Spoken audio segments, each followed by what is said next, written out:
Kukatpally circle Hyder Nagar division పరిధిలో హైదర్ నగర్ కాలనీలోని ప్రభుత్వ ఉన్నత పాఠశాల మరియు ప్రాథమిక పాఠశాలలో కుకట్పల్లి డిప్యూటీ కమిషనర్ ఆదేశాలతో ఈరోజు GHMC entomology supervisor D Narasimhulu వర్షాకాలం నేపథ్యంలో దోమల నివారణలో భాగంగా దోమకాటు ద్వారా వచ్చే వ్యాధులపై విద్యార్థులకు అవగాహన కల్పించడం జరిగింది. అదేవిధంగా ప్రతి శుక్రవారం డ్రైడేగా పాటించాలని వివరించారు. దోమకాటు ద్వారా ఇప్పుడు ఏమేమి డిసీజ్ వస్తాయి సార్ చెప్పినట్టుగా చెప్పండి. ఎవరైనా ఎవరు దోమకాటు ద్వారా ఏమేమి డిసీజ్ వస్తాయి? Dengue fever, malaria, chikungunya, malaria, మెదడు వ్యాపు. సో వీటి దోమకాటు ద్వారా ఇలాంటి డిసీజ్ వస్తాయి. అవి ఎక్కడ పెరుగుతాయి? దోమలు ఎక్కడ పెరుగుతాయి? దోమల ఆవాసాలు ఎక్కడ పెరుగుతాయి? Very good. ఫస్ట్ దోమలు ఏం చేస్తాయి? వాటర్ లో నీటి ఉపరితలం పైన వాటర్ లో దోమలు గుడ్లు పెడతాయి. ఫస్ట్ దోమ ఏం చేస్తుంది? ఎగ్గు పెడుతుంది. తర్వాత లార్వా, తర్వాత ప్యూపా, తర్వాత అడల్ట్. ఇదంతా కానీ ఎన్ని రోజులు పడుతుంది మనకు టైము? Only 1 week.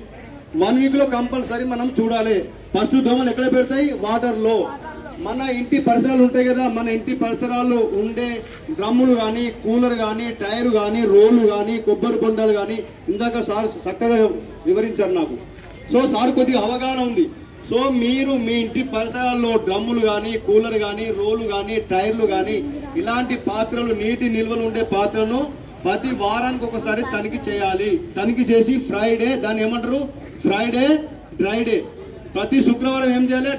డ్రైడేగా పాటించాలి. మన ఇంటి పరిసరాల్లో ఎక్కువ రోజులు నీరు నిల్వ ఉంటే అందులో దోమలు గుడ్డు పెట్టి తోక పురుగు అవుతుంది. ఏమవుతుందమ్మా? తోక పురుగు అంటే గుర్తుందా?